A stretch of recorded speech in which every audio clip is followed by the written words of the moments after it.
Long ago, the earth was filled with life, people, animals, and beauty. But as generations passed, humans became cruel and selfish. Violence filled the land, and people no longer remembered the God who made them. They cheated, killed, and worshipped false gods. The earth groaned under their wickedness. Among all these people there lived a man named Noah, son of Lamech. Unlike others, Noah walked faithfully with God. He was honest, humble, and righteous in his generation.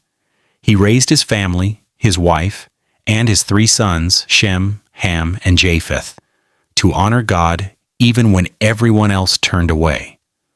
One quiet evening, as Noah prayed, the voice of God came to him like a deep whisper in the wind. "The end of all flesh has come before me," said the Lord. "The earth is filled with violence. I will destroy all living things with a flood of waters, but you, Noah, have found favor in my eyes."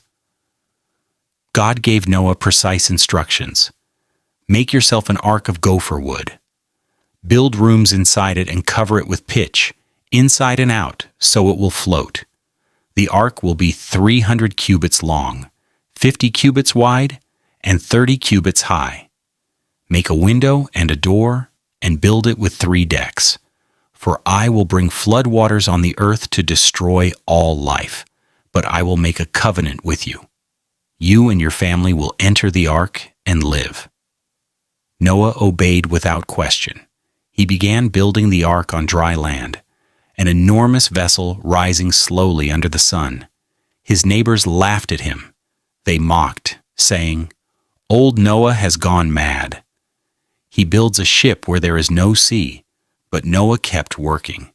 Day by day his hammer rang, echoing across the fields. He gathered wood, sealed the boards with pitch, and shaped the massive hull according to God's command. His sons helped him, sweating and sawing from dawn till dusk. Decades passed. As Noah worked, he preached to the people, warning them, "Turn from your evil ways. The flood is coming." But no one believed him. When the ark was finally complete, strong, massive, and ready, God spoke again. "Take into the ark 7 pairs of every clean animal, 1 pair of every unclean animal, and 7 pairs of every kind of bird, to keep them alive with you. For in 7 days I will cause rain to fall on the earth for 40 days and 40 nights. The sky was still bright and dry when strange things began to happen. Animals came, not by Noah's hand, but by God's command. Elephants trumpeted from the plains. Lions and lambs walked side by side. Birds filled the sky in flocks of color. Snakes, rabbits, camels, oxen. They all came in pairs, calm and orderly as if drawn by an unseen power. Noah guided them into the ark, each into its place. His family carried food and water for the journey. Grain, fruits, and fodder for the beasts. When all was ready, Noah and his wife, his sons and their wives, entered the ark. Then, silently, the hand of God closed the door. On the 7th day, the sky darkened. Thunder rolled across the heavens. The fountains of the deep burst open, and water shot from the ground like roaring fountains.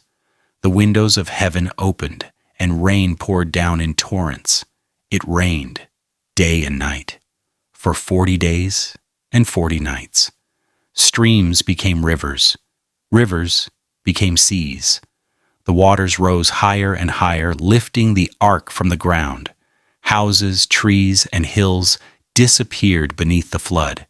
People ran to the mountains, crying out for help, but the waters swallowed them all. Only Noah and those in the ark remained safe, drifting upon the endless waters. For 150 days, the flood covered the earth. The ark floated on a world of water. No land in sight, only the sound of rain and waves. Inside, Noah cared for the animals, feeding them, praying daily, trusting God to remember them. Then, one morning, the rain stopped. The clouds began to break. God remembered Noah. A great wind passed over the earth, and the waters began to recede. The ark came to rest upon the mountains of Ararat. Weeks passed. The peaks of the mountains appeared above the water. Noah opened the window of the ark and sent out a raven.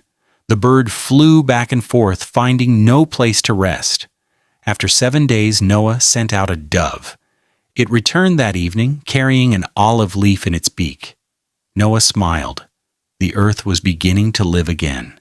He waited 7 more days and sent the dove again. This time it did not return. The waters had dried from the earth. At last God said to Noah, "Come out of the ark, you and your family, and every living creature with you.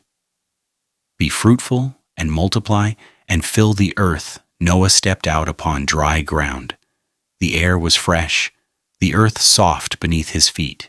The animals poured out, running, flying, leaping, free once more. Then Noah built an altar to the Lord. He took some of the clean animals and offered them as burnt offerings. The smoke rose to heaven, and God was pleased. "Never again," said the Lord, "will I curse the ground because of man, though his heart is inclined to evil. Never again will I destroy all living things as I have done."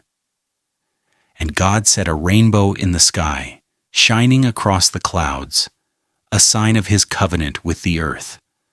Whenever the rainbow appears, I will remember my promise that the water shall never again become a flood to destroy all life. Noah and his family began again, planting vineyards and building homes. From them, the earth was repopulated. The rainbow still shines as a symbol of mercy and new beginnings, a reminder that even when the world is filled with darkness, obedience and faith can bring salvation. The story of Noah's flood is not just about destruction, it is about faith, obedience, and renewal. When the world forgot God, one man's faith preserved life. And when the storm passed, God's promise brought hope that after every flood, there can be a new beginning.